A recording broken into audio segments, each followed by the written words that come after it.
Oh my God. Okay. Happy Friday. Happy Friday, my friends. This is kind of a special Friday for me. This was the first day or the first week for me.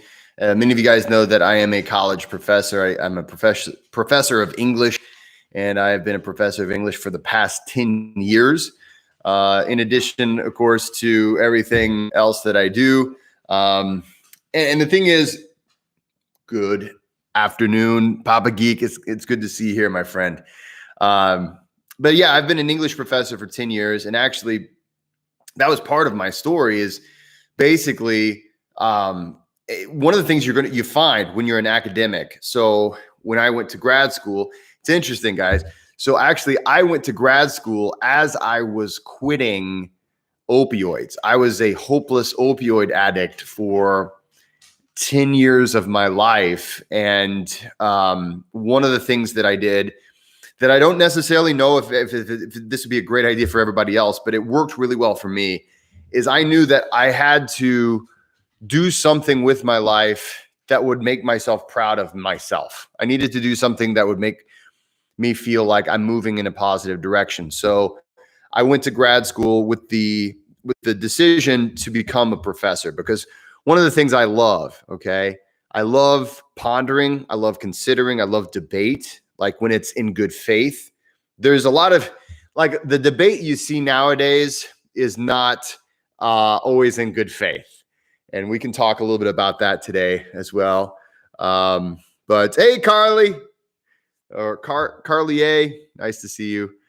And by the way, I'm very good at mispronouncing people's names.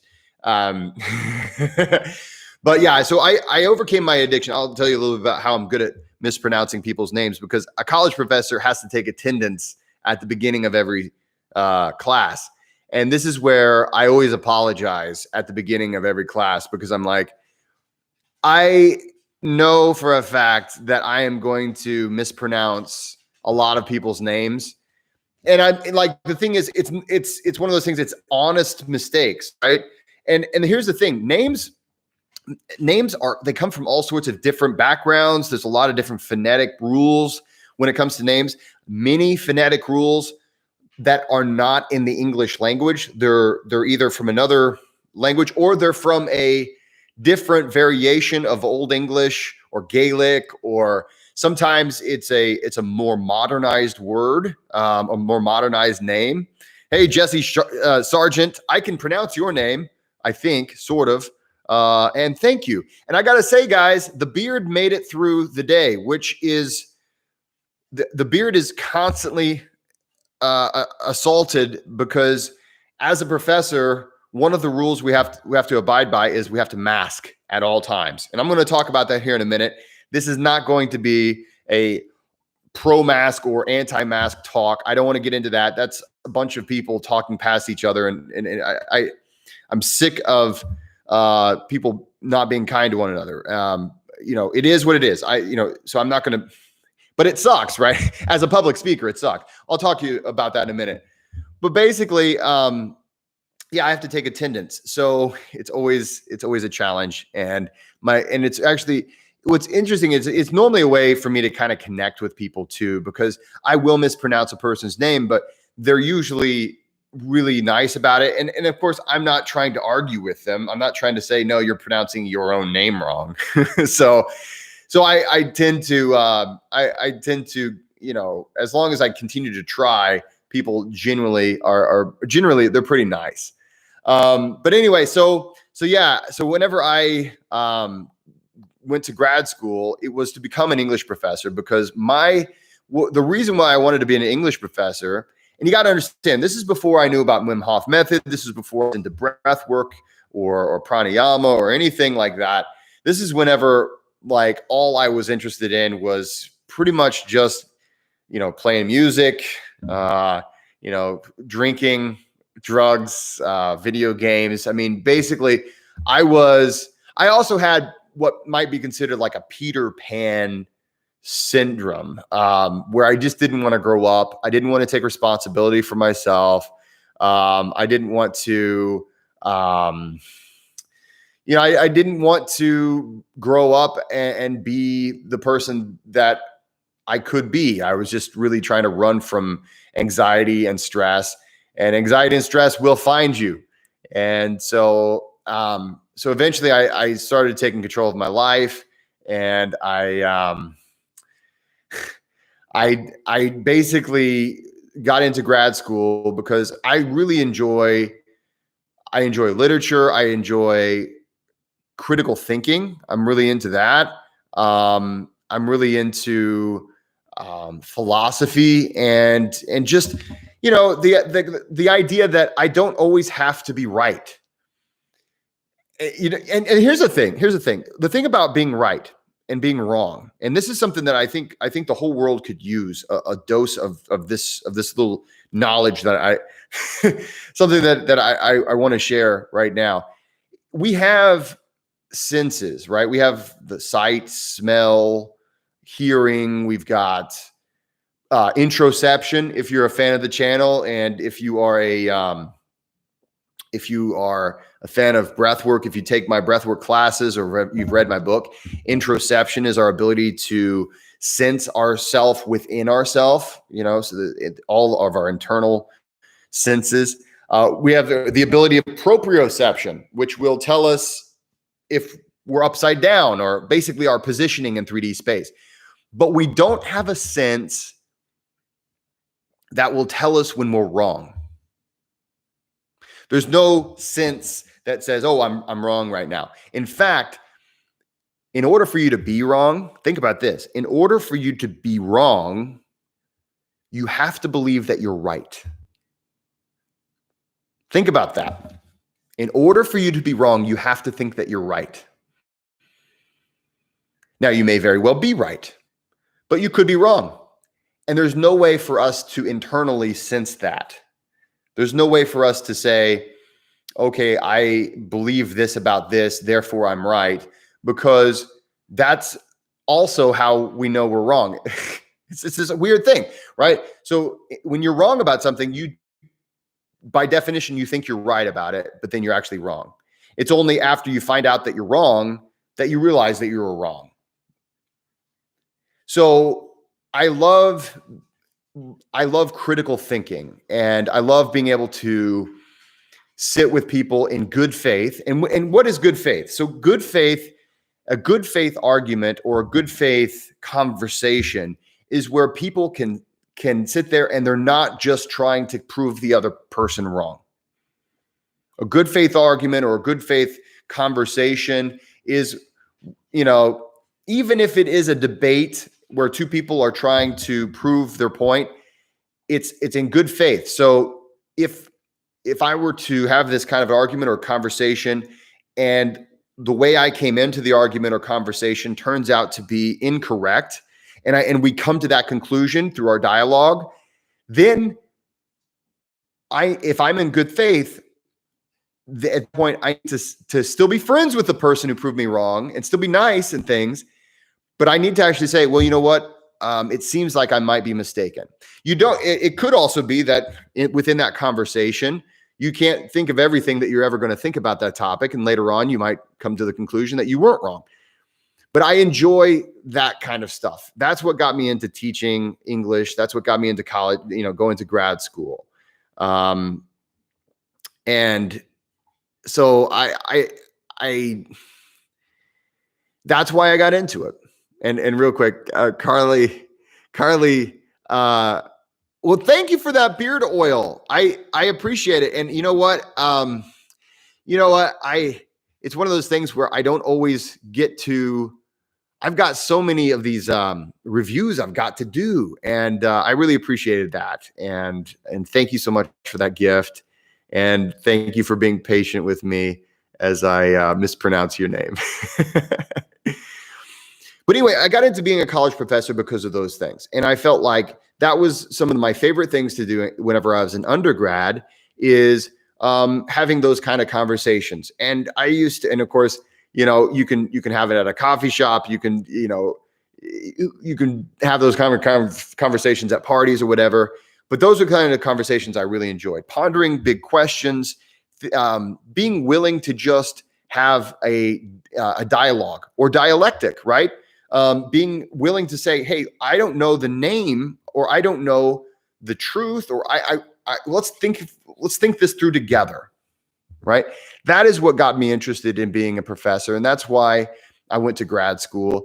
Now, when I went to grad school, it was my first year. My first year of grad school, I was still an opioid addict, but I was coming off of my opioid addiction, and for that first entire year, I was gradually just coming down. So what I did was I weaned myself off slowly. Not everybody's able to do that, but I was able to do that. And someday I'll probably write a book about it to give people a little bit more insight as far as how I did that. It was one of the most difficult things I've ever done. Not the most difficult thing I've ever done, but it was, at the time, it was the most difficult thing I had ever done.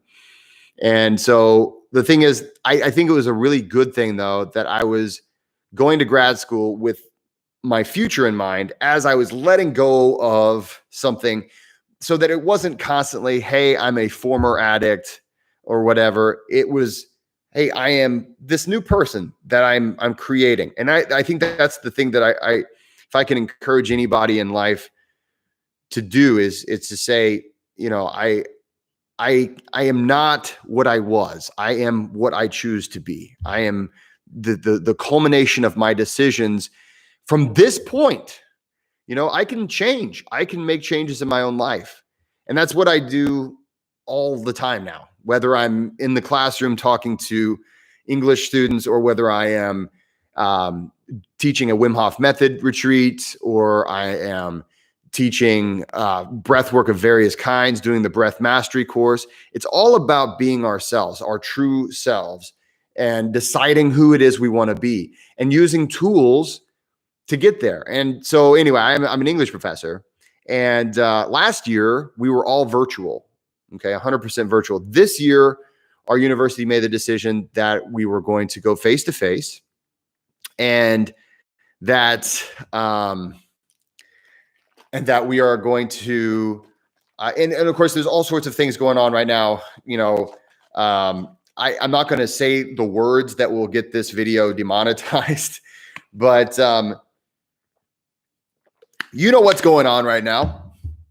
So we're wearing masks, and but there is at least one place where I can stand where there's like plexiglass around me that I don't have to wear my mask. So I'm really happy about that. But you know what sucks the most is I've got all kinds of awesome dad jokes, and I can't see my students' faces because I'm sure they're lit up. Like when I say these dad jokes, yes, I can't hear them laugh, but I'm sure their faces, I'm sure they're like, I don't know. Let's see here. But overall, it's a big challenge. It's a really big challenge because, everybody is, it's really tough whenever you can't see each other's faces. I remember whenever I was a college student, it was awkward enough the way it was back then. And I can only imagine being like single, right? When you're single, when you're fresh in college, I don't know if you guys have gone to college before, but we all remember what it's like to be in school, right? When you're single and ready to mingle, whenever you're ready to, and I remember the first day of class for me, it was always one of those things where it's like, okay, Jesse, this year, you're going to meet some girl in class, or you know what I'm saying? There were certain classes you wanted to look extra good for. Certain classes. And so I can only imagine what it's like. And so I can see it in these students' eyes. Of course, all I can see is their eyes, because that's all I can see. Now they can see, the thing is, a mask cannot contain my beard. My beard is stronger than any mask can ever contain, right? My mask goes like here, and then there's beard that flows like a lion's mane, just flowing in the breeze. But it does cause me to have hat hair. You know what hat hair is? Like when you wear a hat, you're there's like an indentation. So I get that in my beard. So today I was like, you know what? I'm really going to try to wear this mask in a special place, just to try to kind of make sure. So I kind of got away with it. Can you see? I can't tell a whole lot. There's a little bit of hat hair on my beard, but anyway, so I see these guys and they're stressed out. And so I took some of them outside. I was like, guys, it's a nice day. It's August, so it's kind of hot, but it's a nice day. Let's go outside. So I took them outside and I taught them some breathing techniques today. The almighty beard is exactly right, Jesse. Nothing can hold back the beard. So, but I took him outside this morning and I was like, guys, okay, it's Friday. I know you want me to teach you rhetoric and grammar and, all the essay rules. But how about today? I teach you about your autonomic nervous system and I teach you how to not be stressed so much. And of course, the big one is, I asked them, who has speech class? Do you guys remember speech class? I took speech class. I hated it. Hey, thank you so much, V. Thomas. I appreciate that. That's it. It was a very difficult thing, my friend. It was a very difficult thing, and it wasn't. It's one of those things. I think it's deep within everybody to do it, and you've got that strength. Everybody, sometimes we need help, and that's fine. We should always be willing to ask for help when it comes to working through an addiction. But yeah, I think a lot of times it might just be our society. We love, and I think to a great degree it is our society, because we're selling the fact that you cannot be free or healthy or happy without this product, without this, you need to pay us for these things. I teach breath work at a drug rehab facility now. I can't share this. I can't share pictures or videos of a lot of this stuff. I can't share pictures or videos of me teaching like the people. Like I can't share with you guys the pictures and videos of what I did today for my students, because I don't want to put them out there. I don't think that's fair, right? So the only things I share are the things I put on this channel. And like, if you follow me on Instagram, it's the sweetest Instagram. But if you follow me on Instagram, I share a lot of the things like workshops, things I do in public. Hey, Brandon, nice to have you here, man. But I share a lot of the things I do in public. But I don't feel, and I probably legally can't share some of these things, like the drug rehab program. I can't share pictures or videos of that. And that's fine. I do that because I want to give back, and I do that because I want to help the world be a better place. But yeah, that's stuff that I like to do. Let's see, weight training. Let's see, and Andy Bros 712. What kind of weight training do I do? I do a lot of, I've done a lot of different styles, but I keep coming back to the bro split. I don't know if you're familiar with that. You got bro in your name, but I keep coming back to variations on the 5-day-a-week split. And I'm going to actually do some weight training after I get done with this live feed today. Real quick, guys, just to mention the live, the what is it called? The support thing that, the live chats are open. And then also, guys, if you're in the Patreon club, there is there are new sessions. There are new guided breathwork sessions for you this month. One of them is a speed guided session. Within 5 minutes, we take ourselves out of anxiety. The other one is one that's sort of based off of some other techniques. I guess I won't really name what it's based off of, but it's off of a yogic technique. And I got to say, it is, you just feel really happy when you're done. It's not like Wim Hof method and stuff like that, where you get high on your own supply during the moment. It's afterwards. You're like, oh, wow, I just feel amazing. And not to say that Wim Hof method doesn't make you feel that good too, but it's a different way of doing it. So definitely, I hope you enjoy that this week or this month. Having said that, let's see, my weight training regimen, for instance, I will do like my fitness regimen in general. I do a lot of stretching. I do a lot of mobility nowadays. So I'm friends with a doctor of physiology, or she's a physiotherapist, and she's got me doing a lot of these basic things. Like I used to do a lot of yoga. Now I do more mobility exercises, and then I combine that with straight up Olympic lifts. So I do all three, the big Olympic lifts. I'll do the bench, the deadlift. I love deadlift. Deadlift is probably my favorite out of all lifts, even better than the curls, even better. I love deadlift.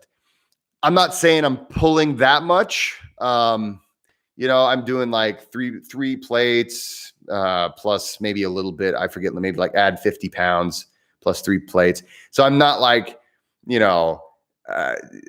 the greatest, strongest person ever, but I love doing deadlifts, and then of course squats. With squats, the thing about squats is, I used to squat a lot more than I squat now. I used to squat 4 plates. Now I'm down to, I do a lot of high reps. So I like to do the ranges. I'll do a lot of diamond settings. So I'll start off with high reps, work my way up in weight to where it's very few reps. And then, hey, Weird Entity, thank you so much, my friend. If you've got a question, you just throw it out there. You are awesome. I appreciate your support, my friend. You're next in line, and I will skip ahead if you have a question, Weird Entity. I like the little pair there. But anyway, so I'll do that. I'll go up in the reps, and then I'll go work my way up in weight. So I do high weight, low rep, and then I'll work my way back into high reps. So I do a lot of volume for my weight training. I want to get stronger, but I'm looking for growth in muscle size. And this is for multiple reasons. One is just I like being strong. There's also a lot of longevity in like reasons, right? I want to live long and healthy. I'm 40 years old, and I know that studies show that the more muscle mass that I can keep on, the lower my all-cause mortality is going to be. Now, I know I'm going to die someday, right? But I would like to be as healthy as I can, as long as I can. And I'd like to live as long as I can, as healthy as I can. So I've got a child, and I want to see my grandkids, and, absolutely. So I'll do the Olympic lifts, and then I'll always do stuff around the Olympic lifts. I like doing, I do military press, at least, I'll do like a shoulder day, right? Okay. So I'll do like a shoulder and arms, and then I'll do a back day, like just straight up back. And I'm a firm believer in training your back. So many of us have weak backs, and it's not just because the bros want to lift just what they can see in the mirror. It's also because we have these devices, right? So, and so I'll see these 18 to 25-year-old students that I have at my university that I'm teaching, and they already have like the turtleneck forward thing, upper cross syndrome all the time, lower cross syndrome, anterior pelvic tilt all day long. And they're only 18 years old. And it's because we have these movement patterns and these muscle imbalances that cause that. So I'm a big fan of making sure I'm really reinforcing my posterior, or my kinetic chain. I always make sure that I do things that are going to help core activation. So anytime I can do a lift standing, I'm going to do it standing, just because I want to give my core the opportunity to work out even a little bit, making sure that it can that it can have its own structure. And this is where, when I train athletes in breath work, it's hard to believe just how much your breathing has to do with your posture and with your core activation, and what we call the lumbopelvic hip complex. Okay. And some of us might add the core onto that, lumbopelvic hip core complex. So, and that is what everything else is based off of. So all of your joints, all of your mobility, if you don't have that lumbopelvic hip complex, and the core is included there too, if you don't have that secure, even it's weird, like you're getting these shoulder injuries and you're like, why is that? And it's like, how can that be connected to parts of my lower the lower parts of my body? It's all connected. Everything, all our whole bodies are all connected. And so I do a lot to try to maintain stability in that area. Also, and again, that's breath work, man. That's where breath work comes into play. And then there's a way to breathe when you're exercising, and there's a way to breathe when you're lifting weights. And so I like weightlifting. It's been something, it was the first for me, it took, I always hated exercise, to be honest. I always hated exercise. I basically everything that's healthy, I always hated. If you can name it and it's good for you, I hated it my whole life. And it was about 28 years old whenever I started making some changes. And then when I was about 30, I started exercising pretty regularly, and it was weight training that got me into it. And it's weight training that it's kind of like coming home for me. That's the workout that I love, and I enjoy it so much. It makes me feel good. It's it's just awesome. I just like it. So whenever I'm doing weight training, like for instance, today, I'm probably going to do another back day. I do a lot of back exercises. And again, the biggest problems that I have are really common. My problems are pretty common problems. If I don't watch it, I'll get my shoulders caving in forward. I'll get that upper cross syndrome. And so what I'm constantly doing, I really try to focus on pulling motions. Actually, I'm skipping all kinds of really good commentary here. Let's see here. Have you heard of halotherapy? If so, does it support breath work? Halotherapy or halotherapy? Rick, I'm not familiar with that. I'd be happy to look into it. Feel free to email me if you have like an article. Go to jessecoomer.com and click on contact us, and I'd be happy to take a look at it. Let's see. Andy Bros says push pull legs is good. I'm on kettlebell routine by Pavel. It's hard to beat that, right? It's hard to beat kettlebells. This is one where I've never really gotten that deep into kettlebells. I did kettlebells when I was hanging out with the CrossFit people, and they do a lot of kettlebells. Whenever I go to the gym, I typically train with just barbells, dumbbells, the standard stuff like that. But yeah. One of the things I love watching is Russian kettlebell competitions. Have you seen those? They're awesome. And the thing is, not just Russian kettlebells, but the reason why I mention the Russians is because they have a culture where they're so there's no expressions at all. Like when I'm lifting weights and it's really heavy, I'm doing I'm doing like the Arnold Schwarzenegger voice, but I watch these Russian guys and they're just like, there's no expression at all. And it doesn't even look like they're breaking a sweat or breathing hard at all. And it's the coolest thing I have ever seen. It is the coolest thing I've ever seen. I'm just so impressed by these guys. So let's see here. Papa Geek says halotherapy or salt therapy involves breathing in air with tiny salt particles to improve your breathing. Oh, is that where you go in like a salt room? I'm familiar with that. I've gone into salt rooms before. Like at a spa, like they'll have saunas and a salt room, and maybe and if in that case, hey, I'm I'm not an expert on that, but I would not say that's a bad idea. It all depends. That's the thing about everything. Everything. It all depends. I go into the gym. I'm 40 years old. I work out. I'm 40 years old. I'm an old, I'm 40 years old. And so I have to know what I'm doing when I work out.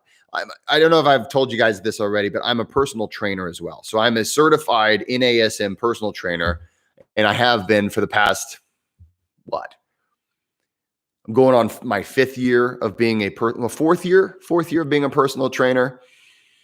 Right now I'm getting my certification in nutrition too. So like I'm always trying to learn, like constantly trying to learn. And so what I'm doing, so whenever I exercise, the biggest reason why I became a personal trainer is because I kept hurting myself.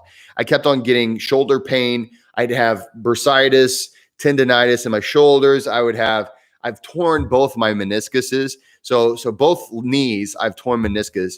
So I was like, man, I'm falling apart. And I was just in my mid 30s. I was like, I got to figure this out. So I was like, I could either get a trainer and have that person train me, or I was like, you know what? I need to know how this all works anyway. And I'm an academic. So I'm like, let's just study it and let's figure it out.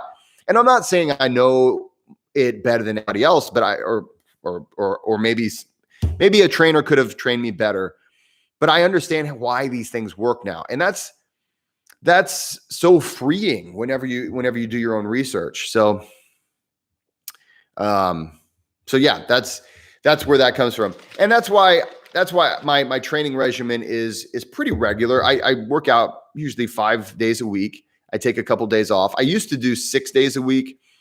Some weeks I'll just do 4. So, and I don't know if it sounds boring to you guys, but I do weight training and then I generally just do some cardio. And then I'll do some kind of a physical challenge. Like right now, I'm in the process of doing the physical challenge of trying to do handstands, because I've been able to do like headstands, right? Where you post up. I can do headstands, but I've never done an actual handstand where you're walking on my hands. I've never done that before, and I really want to do that. And I don't think there's any age that we need to quit doing those things. And so I'm just doing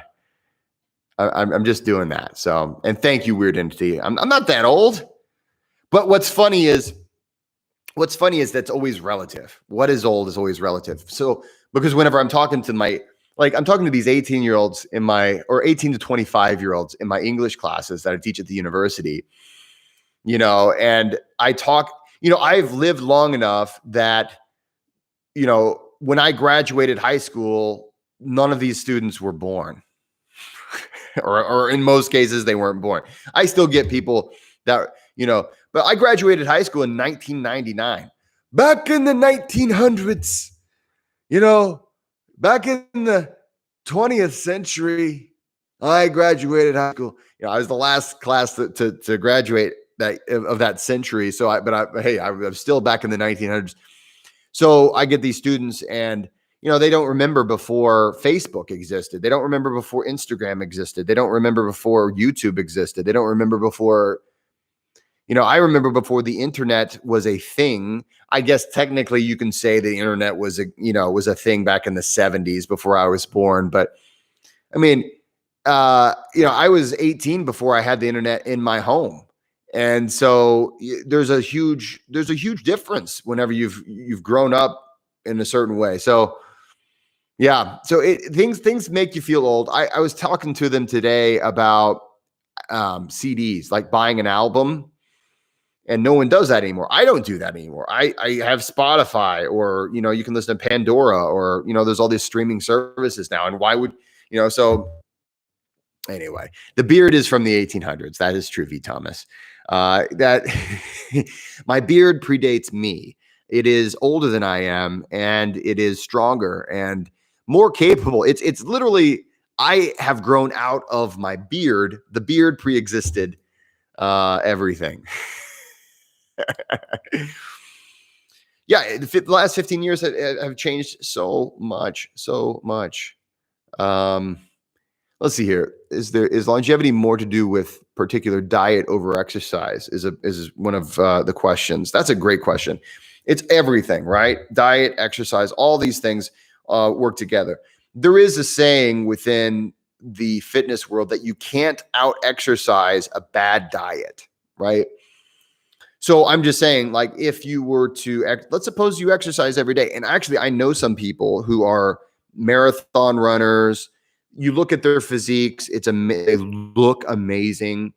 And then their diet is just insanely bad. And, you know, and this is a question I always get to. I get a lot of people asking me this about Wim Hof method. So they say, hey, you know, Wim Hof method, it does all these great things for my immune system, and it eliminates all this inflammation. So does that mean I don't need to do anything else that I'm just said? I don't need to eat in order to promote a low inflammation lifestyle? Like, no, dude. Like, just because you do one thing doesn't cancel out everything else. It's like, oh, I guess I do Wim Hof method. Maybe I guess I can do crack now because I do Wim Hof method. And it's you have to think. No, there's still like common sense, right? It's like, just because you have one healthy practice does not mean all the other things don't make a difference. So for instance, I do Wim Hof method. I've been doing it every day for 6 years now or something like that. I don't remember.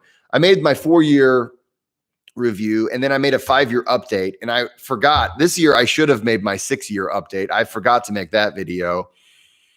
I don't know. Maybe I'll make that video a little bit later.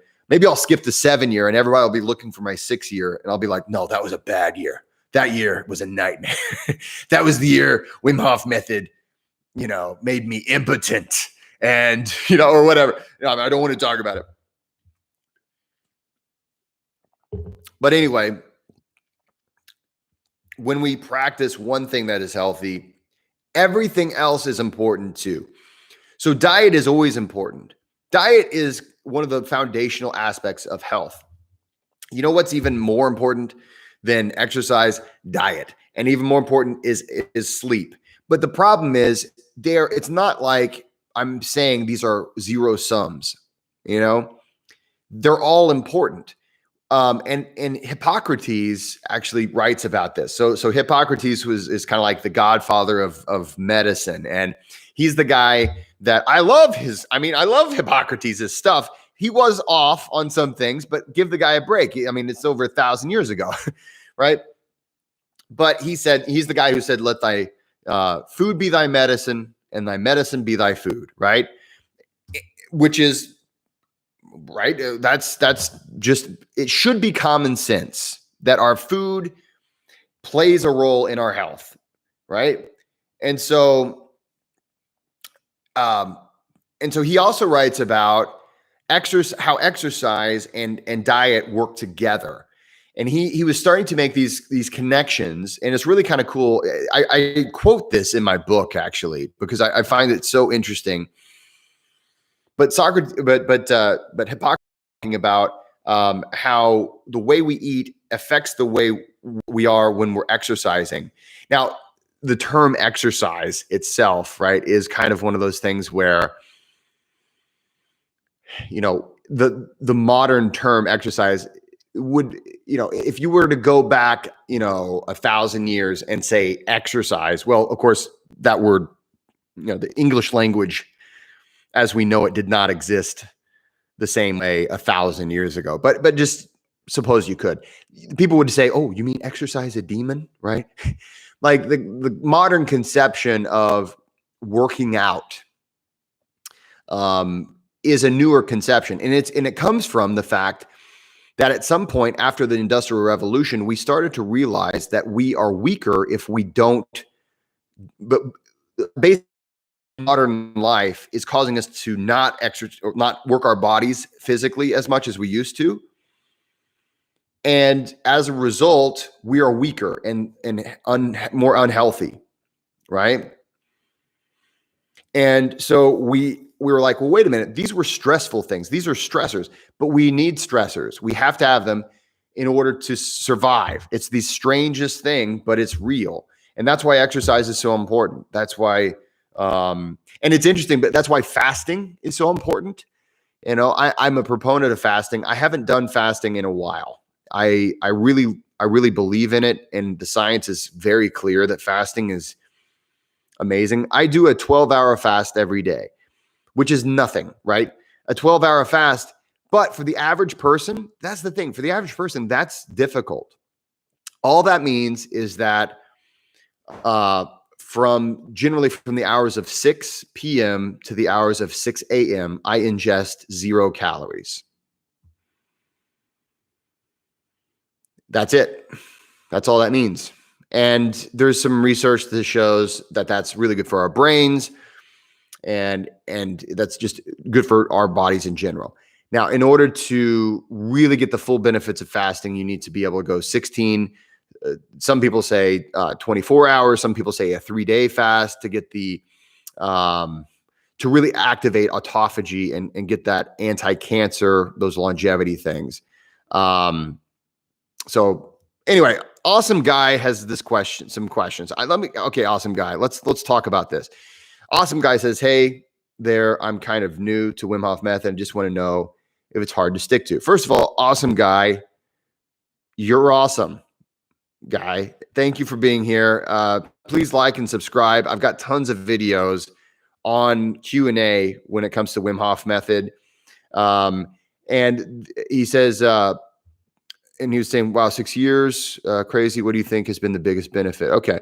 So I'm getting close to the end of my live stream for today, but awesome guy, I want you to go to my channel, or you can just go on YouTube and do Wim Hof method every day for 4 years, Jesse Coomer. And it's a 20-minute video, but I go in depth as far as the biggest benefits. Some of the things that people sometimes report having happened to them didn't happen for me. Sometimes they happen, but you got to understand, I trained directly under Wim Hof, and I have been a Wim Hof method instructor since 2016. I've trained thousands of individuals in the Wim Hof method, and I've worked alongside Wim. I've seen so much happen with the Wim Hof method that, yeah, it's something that sometimes it's hard to get into because of the cold training, or sometimes people don't like the breath work. You know, it depends. But for me, it's very easy to stick with. For me, because I think the thing is with Wim Hof method, it's pretty simple. It's really simple. Every morning I wake up, I do my Wim Hof method breath work. I'll do other styles of breath work too. And for more information on my daily breathwork routine, you can just go to my channel, and I have a video about my daily breathwork routine. But basically, I'll do Wim Hof method breathing, and then I'll take a cold shower at some point in the day. Now, I also have gotten to the point where I take a ice bath pretty regularly. And you got to understand, I've been doing this years and years and years now. For a little while, I was trying to maybe beat Wim's record, or his record's been broken a few times now, but I was going to try to do it. But I realized I got up to where I was doing like 20 minutes a day in an ice bath. And I just realized, dude, I don't have enough time to train this all the time. But, I was doing very regularly that many minutes in an ice bath. And I could have kept going, but I was just like, man, I don't want it bad enough, right? So what I'll do maybe 2 minutes in an ice bath, maybe 5 minutes if I really feel like, man, I really need that today. I listen to my body, and that's not all there is, right? There's even more. Wim Hof method is one aspect of my health and wellness routine. I take supplements. I do all kinds of different styles of breath work. Next month, I'll be training the military in my own styles of breath work that I use as a trainer. I train athletes, first responders. I do workshops for, all kinds of different styles of life. So, but I think Wim Hof method is a great place to start. and it's the foundation of my health and wellness still to this day. Jesse asks, can you replace a diet with supplements? Take pills instead of eating food. I know some people who try that. I know it's like, have you seen mukbangs? Mukbangs sound sexual, but it's not. Or maybe it is. I don't know. It's where these people eat a bunch of food. Now, I take a lot of supplements, and I've sometimes considered making a mukbang video with me taking supplements, just for, bills and kicks. But no. The thing is, a lot of people will take supplements and have a terrible diet. And the reality is supplements are great. They add to a good diet. They can help, mitigate some of the bad parts of your diet. But, if you give yourself saturated fat, right? If all you're eating is, if you're basically what I'm trying to say, I'm trying to give you an example, but the reality is I don't have any great example, but I'm just saying, like, the macronutrients, they count. The fiber counts. And the fiber that you get in like Metamucil and things like that, it's not natural plant fiber like you would get if you're eating kale, broccoli, other cruciferous, vegetables. The thing about, if nature makes it, there are so many chemicals and little phytochemicals and natural, vitamins and minerals in it that it's really impossible to replicate it whenever you're taking pills and stuff. Not to mention, those pills don't have a whole lot of calories, my friend. You need calories. The average human being needs about 2,000 calories a day, give or take. So, so I would recommend eating well. Eat well. Let's see here. Awesome guy. Stick with it. And, we've all been new to things, it takes some time.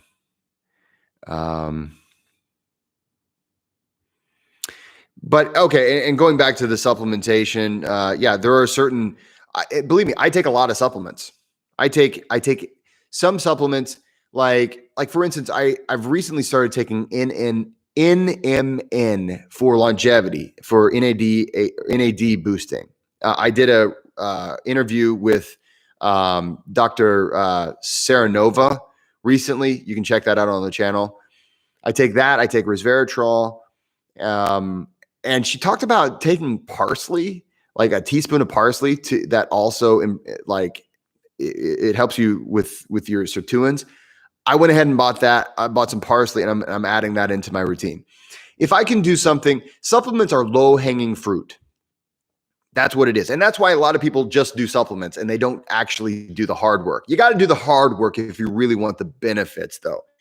So, eating a diet that's good for you. And this is the thing. This is where everybody is telling you, okay, this is the diet that's good for you. That is the diet that is good for you. You have to kind of experiment with it.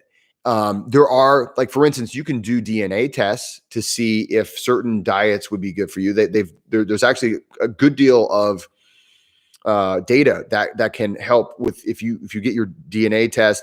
Like, for instance, like a keto diet is bad for me. Like, if I were to try to do the carnivore diet, it's bad for me.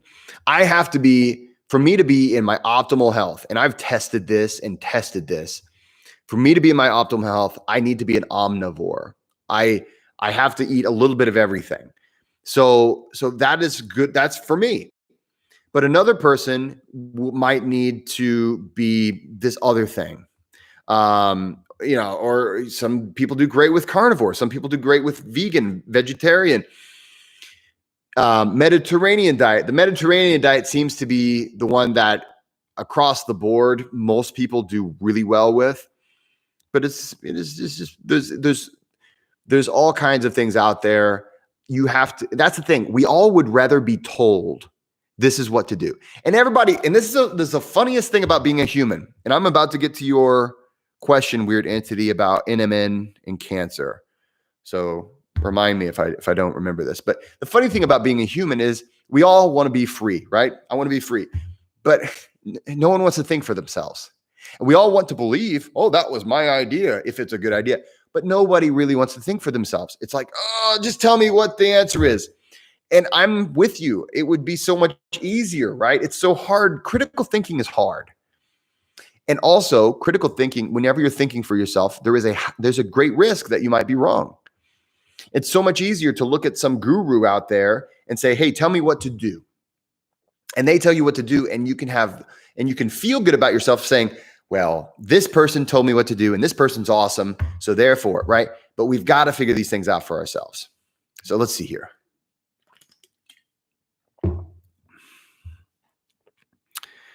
Carly did keto, worked really well. Then she got off it and then gained the weight back. Well, and again, it works really well for some people, and for other people, your life sucks. So, Weird Entity asks, Jesse, I heard that NMN can cause cancer and is not effective on humans. Do you think this is true? I would take a look. First of all, there is research that shows that that's not true. So the cancer risk is not there. And that was something that I was worried about as well. Especially because there were, especially if you take human growth hormone, then technically you can increase your risk of cancer whenever you take human growth hormone, which is also something people take for longevity. But with NMN, not the case. Not the case. NMN and actually, if you go to NMN Bio, okay, if you go to NMN Bio, and they actually, this is Dr. Sarah Nova. She's the one that I really trust her research. And of course, I can't do this research on my own. I'm not a biologist or a microbiologist or anything. So that's one of those things where I would check that out. They actually have a Q&A on that. And I will say that I feel energy. I feel more energy now that I've been taking NMN. If you would like to take the NMN that I'm taking, it's NMN Bio, and you can actually get, it's a 10% discount if you put in, whenever you order, it's J Coomer, all caps. So it's J Coomer 10. I'll type that in here. J Coomer 10. And you get 10% off. It's not a cheap product, but here's the thing. The biggest thing I worry about with NMN is getting fake product or bad product. Because like if you go to Amazon, who knows what stuff is in that stuff on Amazon? Like Amazon, there are some really good brands on Amazon, but you have to be careful and you have to buy the right brand. Just because it's on Amazon doesn't mean it's a great thing. So let's see here. So Papa Geek has a recommendation. Awesome. Do you think hypothermia is a risk for beginners? Says Awesome Guy. So Awesome Guy, you're still worried about Wim Hof method. Okay, so yes, it is. Hypothermia is a risk for beginners. Hypothermia is a bigger risk for a guy like me. Do you know why? Because I've been doing it for so long that sometimes I want to push myself, and maybe I push myself too hard. And for me to push myself too hard is way more dangerous. So it is a risk, but it's not a big risk. If you take a cold shower, Awesome Guy, you're not going to, unless you just stay in there all day long, you're not going to get hypothermia. And if you want to learn, I do have an ebook that I wrote. It's on my website, jessecoomer.com. And it's an ebook that I go into great detail on how to train in the cold. So every little detail, because I had a lot of questions and I've learned a lot about cold training, both with Wim Hof method and just by itself. Now, my ebook isn't Wim Hof method, so you won't find anything about the Wim Hof method in my ebook. My ebook is specifically about cold training itself, but you can apply it to whatever you want to apply it to. Okay. So, hey, awesome guy. That's my friend. Hey, if you want, I do have a guided cold shower video, which I came out with, I think last month or so. Check that out. It's one of those things that kind of, I want to give you some encouragement. I always like encouragement whenever I'm doing things. It's always nice to have some encouragement. Let's see here. Guys, you know what? I've got to get going because I got to get my workout in.